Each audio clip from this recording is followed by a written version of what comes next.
নোবেলজয়ী অর্থনীতিবিদ ডক্টর মোহাম্মদ ইউনূসকে ঘিরে বড় ধরনের পরিকল্পনার আভাস পাওয়া যাচ্ছে বাংলাদেশ জামায়াতে ইসলামীর পক্ষ থেকে। অন্যান্য রাজনৈতিক দল যেখানে দ্রুত নির্বাচন চেয়ে বৈরিতা বাড়াচ্ছে অন্তর্বর্তীকালীন সরকারের সাথে, সেখানে ডক্টর মোহাম্মদ ইউনূসের উপর আস্থা রাখার কথা বারবার বলছেন জামায়াতের আমির ডাক্তার শফিকুর রহমান সহ কেন্দ্রীয় নেতারা। এমনকি জামায়াত ভোটে জিতলে ডক্টর মোহাম্মদ ইউনূসকে দেশের রাষ্ট্রপতি বানানো হবে বলেও গুঞ্জন শোনা যাচ্ছে বিভিন্ন মহল থেকে। কিন্তু কেন তাকে রাষ্ট্রপতি বানাবে জামায়াত, এই গুঞ্জনের বাস্তবতা বিশ্লেষণ করব এই ভিডিওতে।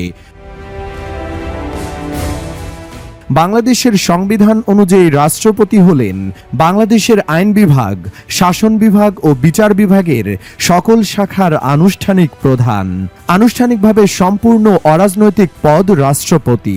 জনগণের ভোটে নির্বাচিত সংসদ সদস্যদের পরোক্ষ ভোটে রাষ্ট্রপতি নির্বাচিত হন। তবে যেহেতু সংসদ সদস্যদের সিংহভাগই সরকার দলের হয়ে থাকে, তাই সরকার দলের সিদ্ধান্তই মূলত ভোট পেয়ে থাকেন রাষ্ট্রপতি।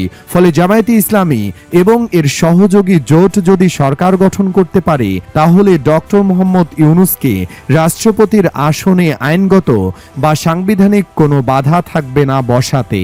আর ডক্টর ইউনূসকে রাষ্ট্রপতি নির্বাচিত করলে জামায়াতকে বিভিন্ন দিক থেকে কৌশলগত সুবিধা এনে দেবে বলে মনে করছেন রাজনৈতিক বিশ্লেষকরা। আন্তর্জাতিক প্রাঙ্গণে বেশ পরিচিত মুখ ডক্টর মোহাম্মদ ইউনূস। তার ক্ষুদ্র ঋণ প্রকল্প এবং 3-0 তত্ত্ব তাকে বিশ্বব্যাপী পরিচিত করে তুলেছে।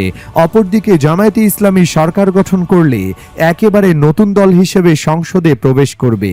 বহির্বিশ্বের সমর্থন আদায় কিংবা প্রতিবেশী দেশগুলোর রাজনৈতিক চাপ সামলাতে ডক্টর মোহাম্মদ ইউনূস হতে পারেন জামায়াতে ইসলামীর কৌশলগত হাতিয়ার।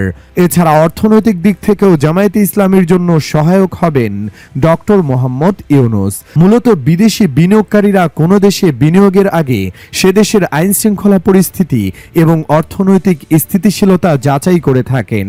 বাংলাদেশে কোনো নির্বাচিত সরকার না থাকা সত্ত্বেও ডক্টর মোহাম্মদ ইউনূসের প্রতি বিনিয়োগকারীদের আস্থা রাখার প্রমাণ পেয়েছে গোটা বিশ্ব। সেখানে জামায়াতে ইসলামী যদি সরকার গঠন করে, সেখানে যদি আবার ডক্টর ইউনূসকে রাষ্ট্রপতি রাখা হয়, বিদেশি বিনিয়োগে মাইলফলক স্পর্শ করবে বাংলাদেশ। তবে শুধুমাত্র জামায়াত নয়, দেশের বিভিন্ন দলেই চলছে এমন গুঞ্জন ও সম্ভাবনা যাচাই।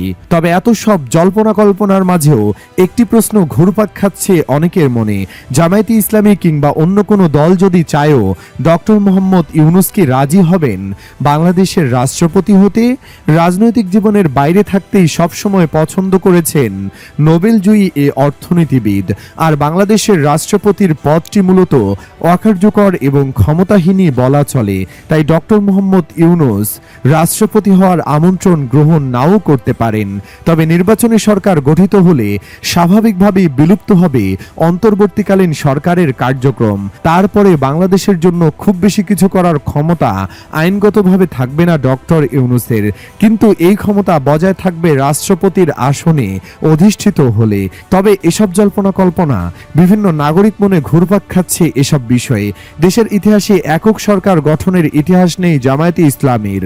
এবারের নির্বাচনে দেশের অন্যতম বৃহৎ দল আওয়ামী লীগ না থাকায় বিএনপির সাথে জোটে না গিয়ে একক নির্বাচন করছে দলটি।